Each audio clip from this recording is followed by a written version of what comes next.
Welcome home Pedias, ketemu lagi dengan Kanidia. Kanidia balik lagi di section bebas belajar bareng Pedias. Dan kita bakal bahas materi mikro lagi nih. Tapi seperti biasa, sebelum lanjut Kanidia mau ucapin terima kasih banget buat kalian yang udah senantiasa mensupport dengan cara subscribe, like, dan share video ini sebanyak-banyaknya ke teman-teman kalian, biar kita bisa saling berbagi ilmu yang bermanfaat. Dan pastinya Kanidia bisa terus semangat nguploadin video ke kalian. Langsung aja kita mulai materinya.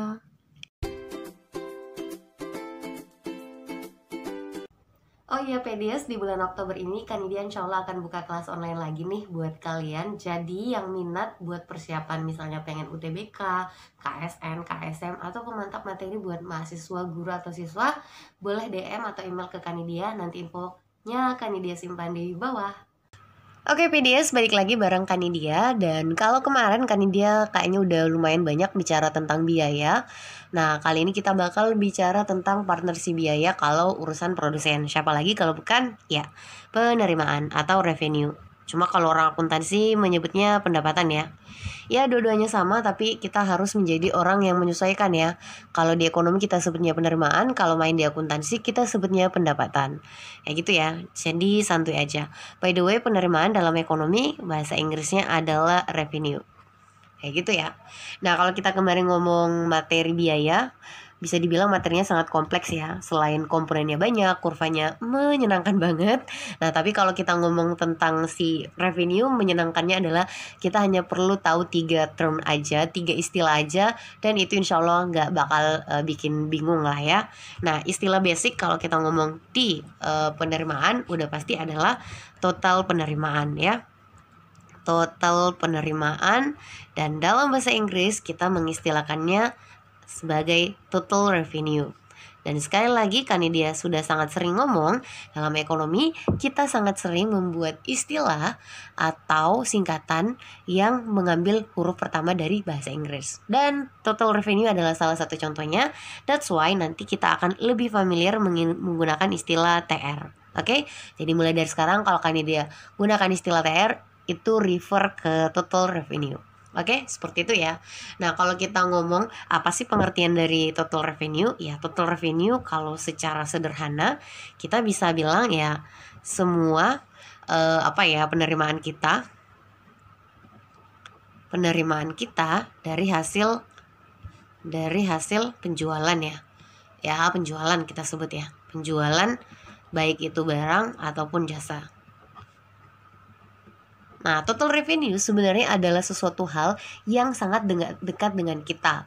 Misalnya nih, kalian punya usaha jualan coki-coki, oke? Coki-coki kalian jualnya 1.000, ya, mantap ya, harganya lumayan masuk akal, dipertahankan prestasinya. Nah, kalau kalian jualan 1.000, terus ternyata di hari itu kalian berhasil jual 50 buah. Oke, harga coki-cokinya 1.000, kalian jualnya 50 buah, 50 biji. Kalau Kanidia nanya, kira-kira penerimaan kalian berapa sih hari itu? Nah kalian bahkan yang gak tahu ekonomi sama sekali pun mungkin langsung bilang, gampang kak, tinggal dikaliin aja 1.000 dan si 50, karena yang laku hari itu adalah 50. Dan ternyata berita gembiranya emang itu kok konsep yang udah benar dalam ekonomi. Cuma memang dalam daily life kita gak familiar menggunakan istilah total penerimaan. Paling kita cuma bilang, oh ini hasil penjualan, oh ini pendapatan kita, kayak gitu. Jadi banyak term-term yang sebenarnya digunakan yang refer juga ke total revenue. Ini cuma masalah istilah aja, tapi sekali lagi karena kondisinya mungkin kalian yang lagi nonton video ini pengen belajar ekonomi dengan lebih baik, ya kita samakan persepsi dalam menggunakan istilah, kayak gitu ya. Jadi kalau dari cerita yang tadi Kanidia udah sampaikan, sebenarnya kita bisa ambil kesimpulan dong. Total revenue itu adalah cukup kita kalikan aja harga coki-coki dengan jumlah coki-coki yang terjual kan ya. Makanya dia bakal lahir rumus seperti ini. P dikali Q, dengan catatan P itu tadi adalah harga atau price. Kalau kalian udah sering nonton video Kanidia insya Allah udah paham. Lalu Q atau quantity alias jumlah yang terjual. Kita kaliin aja P dan Q, hasilnya bakal seperti itu. Simple banget insya Allah. Nah setelah total revenue kita bakal ketemu dengan kawannya yang kita sebut dengan penerimaan rata-rata. Ini by the way ada juga yang mengistilahkannya penerimaan total ya. Harusnya penerimaan total sih biar apa sih istilahnya, senada nih dengan yang lain. Ada istilah penerimaan rata-rata. In English we say average revenue. That's why nanti kita bakal mengistilahkannya dengan AR dong, AR. Nah, AR itu apa Kak? Nah, ini adalah kalau bahasa paling sederhana mungkin ya. Kalau kita mau mengistilahkannya, ini sebenarnya penerimaan rata-rata per unit. Penerimaan rata-rata per unitnya. Jadi kalau misalnya kita lanjut cerita lagi nih, besoknya ternyata kita berhasil mendapatkan uang sebesar 200.000. Oke? Sebesar 200.000. Dan dari 200.000 itu besoknya kita jual cendol ya, udah nggak jual coki-coki lagi, kita mendapatkan uang 200.000. Dan ternyata jumlah cendol yang terjual saat itu adalah berapa ya, 50 biji. 50 cocok gak sih? 24, 200 kebanyakan. Ya, cocok. Jadi misalnya kita sebutnya 50 biji. Nah, kalau ada yang nanya berapa sih penerimaan rata-rata kita untuk per gelas per gelas dari si cendol itu. Aduh, kok tiba-tiba kan dia lemot ya. Ya pokoknya kurang lebih kisahnya kayak gitu. Nah kalau dalam mungkin kalau kita bisa bilang, oh itu dibagi aja Kak antara semua duit yang kita kita dapatkan dengan yang berhasil kita jual. Dan itu udah benar. Makanya dalam ekonomi nanti kita dapat istilah average revenue atau AR. Itu adalah hasil pembagian antara TR dengan Q, dengan jumlah barang yang berhasil kita jual. Makanya nanti jangan heran juga kalau kalian dapat rumus TR yang baru dari sini nih. TR yang baru dari sini kan bisa AR kali Q.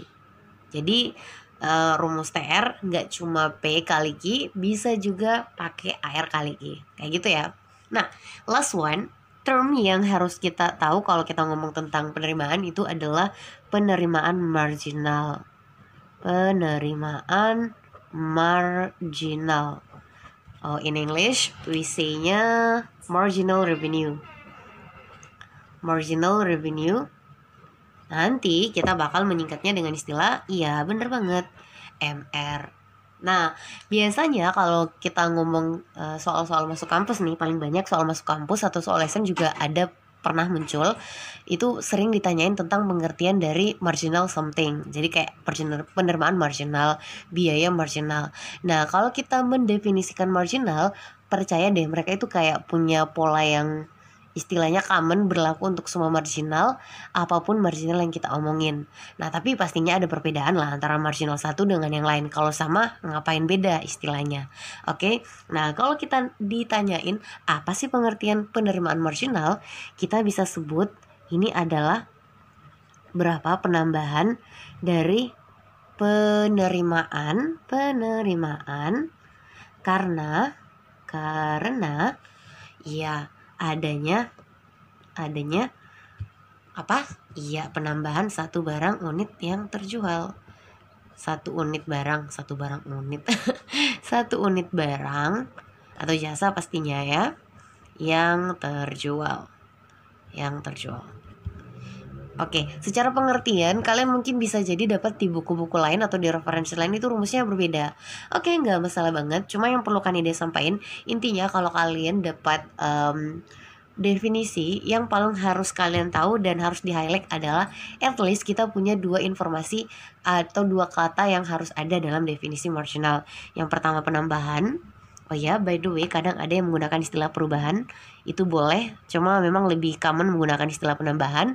Lalu yang kedua adalah kata satu unit. Nah, satu unitnya itu nggak boleh dekat pas dengan si penambahan.